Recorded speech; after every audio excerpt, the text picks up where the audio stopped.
Salam alaikum, j'espère que vous allez très bien. On continue notre leçon sur le produit scalaire dans le plan et ses applications, études analytiques. Aujourd'hui, on va travailler une application, bien un exercice d'application. Alors, dans le plan P, muni d'un repère orthonormé OIJ, on considère les points A de coordonnées 1, 2, B de coordonnées moins 2, 1 et C de coordonnées moins 3, 4. Première question, déterminer les coordonnées des vecteurs AB, AC et BC.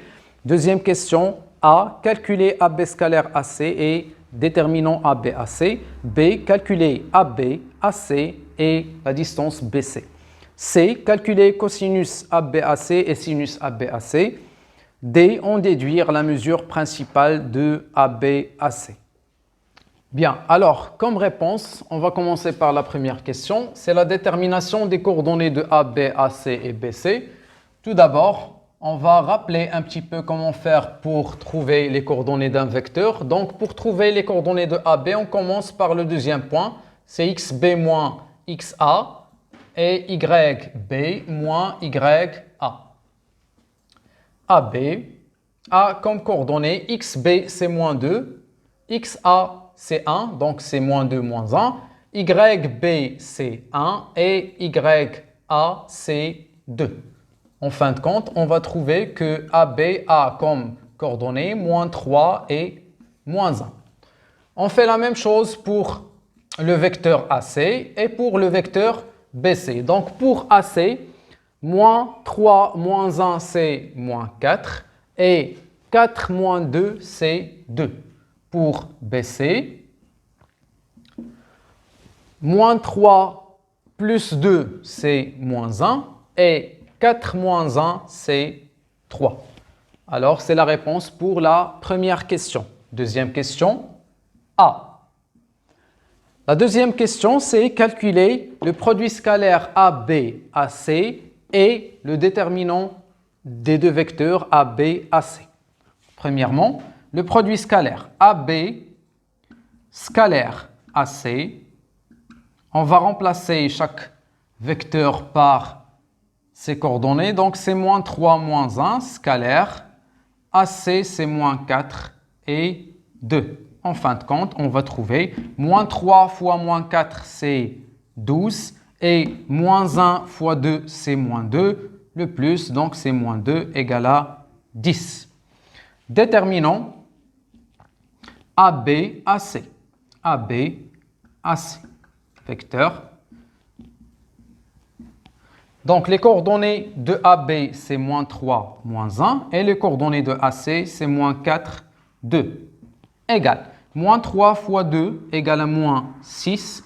Moins 4 fois moins 1 égale à 4. Avec le moins entre les deux opérations. Donc, égale à moins 10. Bien. C'est pour la première question de deuxième partie. A. B. On passe à B. Donc, on veut calculer la distance AB, la distance AC et BC. Rappelons un petit peu la propriété. Pour calculer la distance AB, il faut travailler avec l'expression XB moins XA, le tout au carré, plus YB moins YA, le tout au carré. Mais pour faciliter un petit peu la tâche, on a déjà les coordonnées de AB.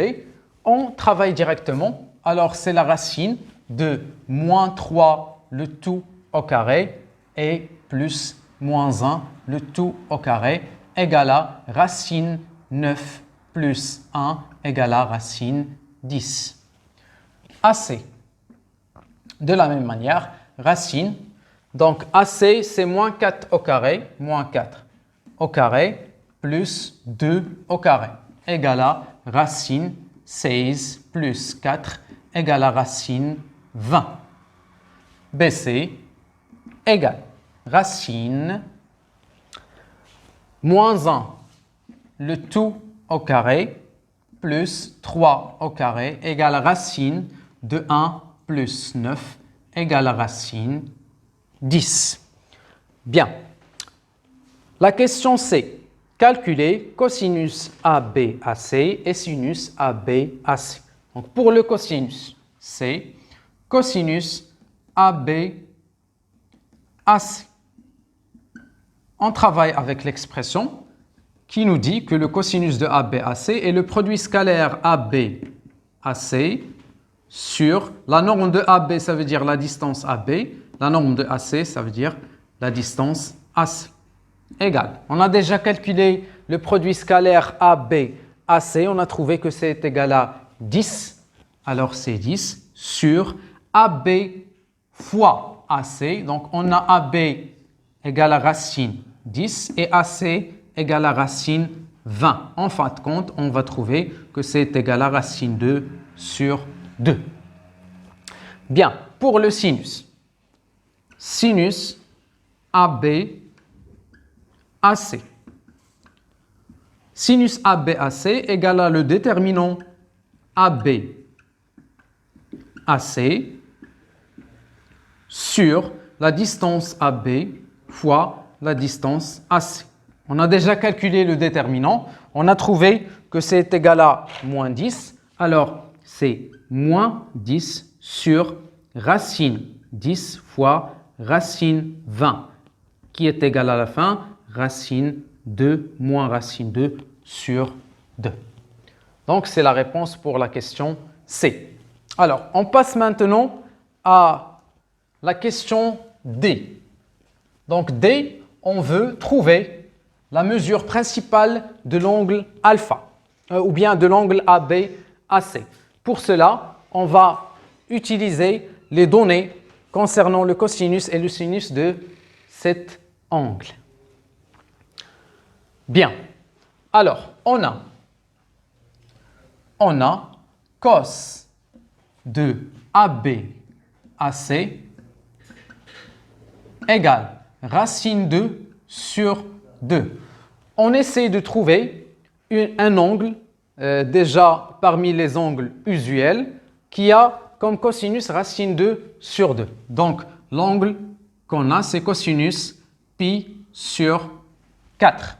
Pour la deuxième, et sinus AB AC égale à moins racine 2 sur 2, qui est égal à le sinus, ou bien moins le sinus de pi sur 4. D'après ces deux expressions, on ne peut pas directement trouver la mesure principale de cet angle, alors on va faire des petites modifications sur les expressions. Alors, ici pour le sinus, on peut faire entrer le moins à l'aide des relations entre les lignes trigonométriques.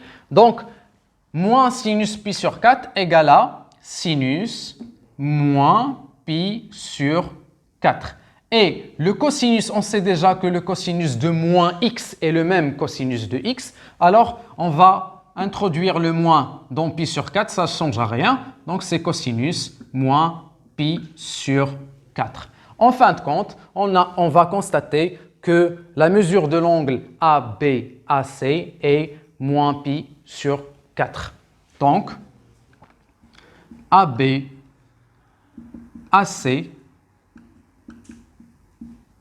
est congru à moins pi sur 4 modulo de pi.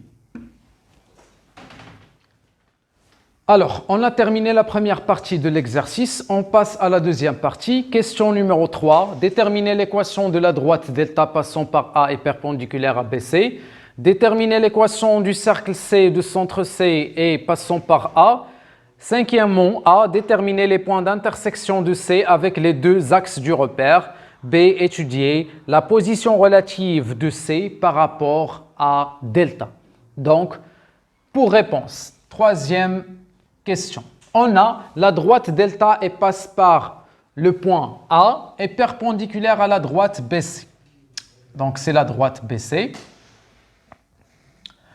Et le point A. Donc, la droite delta, elle va passer par le point A et sera perpendiculaire à BC, ce qui mène à dire que le vecteur BC est un vecteur normal à delta. Alors, puisque delta est perpendiculaire à la droite BC, alors le vecteur BC est un vecteur normal à delta. Alors, pour déterminer une équation cartésienne, on a besoin de deux données, c'est le vecteur normal et le point. Le point, c'est A et le vecteur normal, c'est BC.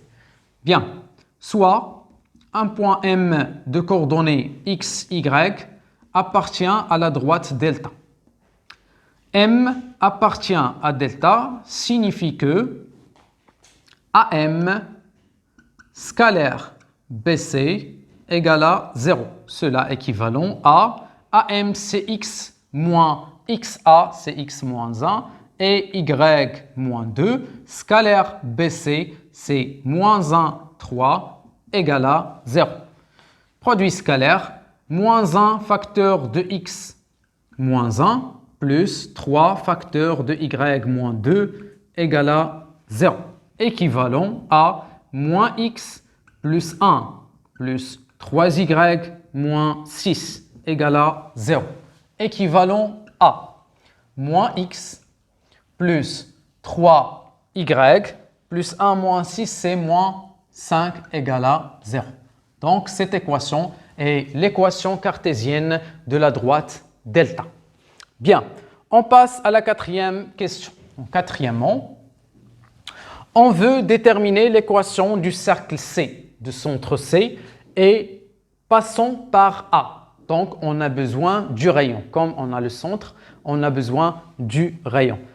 Alors, le cercle C, il a comme centre le point C et il passe par le point A. Alors, son rayon est la distance AC. On a vu déjà, on a la distance AC égale à racine 20. Le cercle C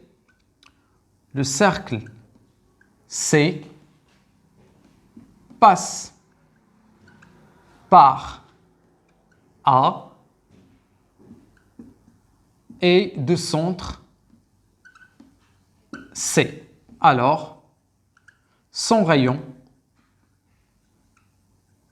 est R égale à AC égale à racine 20. Bien, on a le centre de ce cercle et on a son rayon. On peut directement déterminer l'équation cartésienne. Soit un point M de coordonnées x, y appartient au cercle C. M appartient à C équivalent à CM au carré égale à R au carré. R au carré. Équivalent à, directement, c'est x moins xc, donc x plus 3, le tout au carré, plus y moins 4, le tout au carré, égale à racine 20 au carré, égale à 20. Donc cette équation est l'équation cartésienne du cercle C. On passe à la cinquième question. Donc cinquièmement, A, déterminer les points d'intersection de C avec les deux axes du repère. Donc l'intersection du cercle C avec les deux axes du repère, on doit tout d'abord savoir les expressions des points appartenant aux deux axes. Alors si on a un repère orthonormé, O, I et J, on va choisir deux points M et N. Donc M appartient à l'axe des abscisses. Automatiquement, vous constatez que tous les points appartenant à l'axe des abscisses ont comme coordonnées ou bien comme ordonnées Y, M égale à toujours 0. C'est les caractéristiques des points appartenant à l'axe des abscisses. Pour N, vous allez remarquer que l'abscisse du point N, ça veut dire Xn, est nulle. Donc Xn égale à 0. Dans ce cas, on a une caractéristique aussi pour les points appartenant à l'axe des ordonnées. Alors, pour trouver l'intersection du cercle C avec les deux axes, on doit appliquer l'équation cartésienne des deux axes, l'axe des abscisses et l'axe des ordonnées. Donc, l'intersection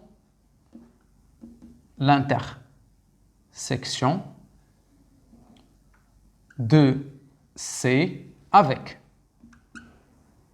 premièrement, l'axe des abscisses. L'axe des abscisses. Donc, l'intersection de C avec l'axe des abscisses, on va remplacer Y par 0. On remplace Y par 0 et on détermine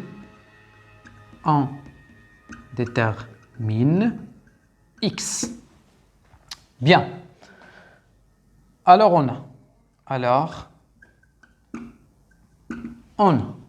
x plus 3, le tout au carré, plus y moins 4, c'est 0 moins 4, c'est moins 4. Le tout au carré égale à 20. Cela implique que x plus 3, le tout au carré, égale à, ici c'est 16, déplacé vers le deuxième côté, 20 moins 16, c'est 4. Racine aux deux côtés, donc racine de x plus 3, le tout carré égale à racine 4, égale à 2. Racine de x plus 3, le tout au carré, c'est la valeur absolue de x plus 3, égale à 2. Cela implique que x plus 3 égale à 2 ou x plus 3 égale à moins 2 implique que x égale à 2 moins 3 c'est moins 1 ou x égale à moins 2 moins 3 c'est moins 5.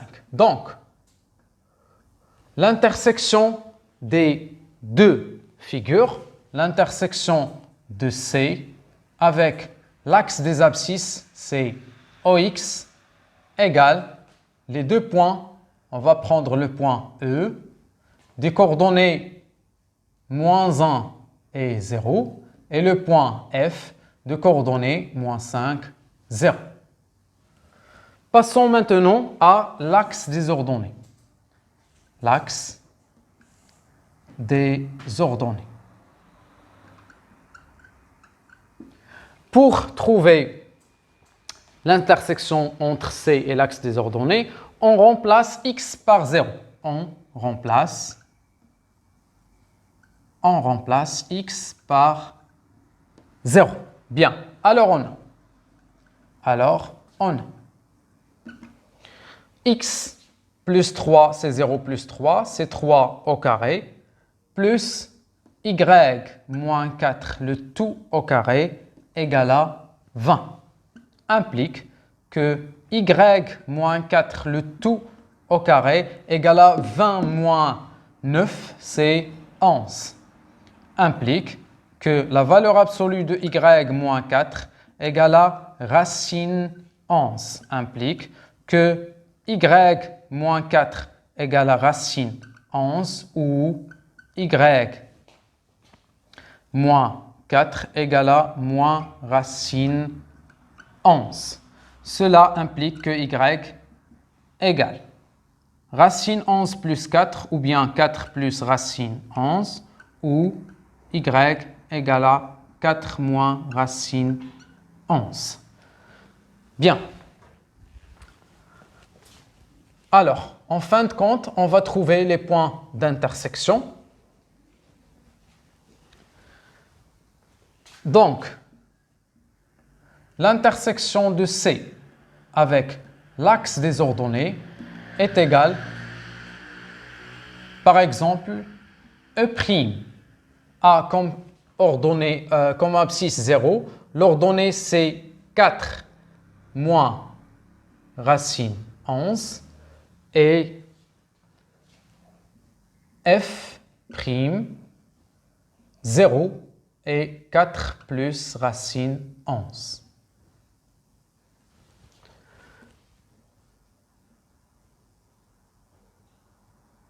Bien. Donc, c'est la réponse pour la question A. Alors, pour la dernière question, pour trouver ou bien étudier la position, on doit calculer la distance entre le centre de C et la droite delta. Alors, on a la distance entre C, le centre du cercle C, et la droite delta, égale la valeur absolue de moins xc plus 3yc moins 5 sur racine de 1 au carré plus 3 au carré, égale xc, c'est moins 3, alors moins, c'est 3, plus yc, c'est 4, donc c'est plus 12, moins 5, valeur absolue, sur racine 10, égale à 10 sur racine 10, égale à racine 10 qui est inférieure au rayon qui est R égale à racine 20. Alors, comme la distance est inférieure au rayon, automatiquement, la droite coupe C en 2 points. D'où on a alors C ou bien delta coupe C en 2 points. En 2 points. Bien, déterminons ces 2 points. Alors, on aura besoin d'une représentation paramétrique de delta pour faciliter un petit peu la tâche. Représentation paramétrique de delta. Représentation paramétrique de delta. On a donc moins x plus 3y moins 5 égale à 0, équivalent à moins x égale à 5 moins 3y, équivalent à x égale 3y moins 5. On pose y égale à t. On a x égale 3t moins 5 et y égale à t avec t appartient à R. Donc ce système est la représentation paramétrique de delta. On remplace x et y dans l'équation cartésienne de C, alors C va être égal, ou bien le remplacement directement. Donc x c'est 3t moins 5 plus 3 le tout au carré plus y c'est t moins 4 le tout au carré égale à 20, équivalent à 3t moins 2 le tout au carré plus t moins 4 le tout au carré égale à 20. Des identités remarquables, c'est 9t carré moins 12t plus 4 plus t au carré moins 8t plus 16 égale à 20. Donc 4, 16, c'est 20. Avec 20, on va simplifier. Équivalent à 9t au carré plus t au carré, c'est 10t au carré. Moins 8t moins 12t, c'est moins 20t égale à 0. Cela équivalent à 10t moins 20t. Donc on va factoriser par 10t. Ça donne t moins 2 égale à 0. Cela équivalent à t égale à 0 ou t moins 2 égale à 0, équivalent à t égale à 0 ou t égale à 2. Bien, on a trouvé le paramètre t. On va remplacer dans la représentation paramétrique pour trouver les points d'intersection. Si on remplace, dans le premier pas, on remplace t par 0. Dans le cas t égale à 0, on a x égale à moins 5 et y égale à 0. Dans le cas t égale à 2, on a x égale 3 fois 2, c'est 6, 6 moins 5, c'est 1, et y égale à 2. Donc, l'intersection de C et delta sont les points A, bien on change de point, le point M de coordonnées moins 5, 0, et le point N de coordonnées 1, 2. Merci pour votre attention.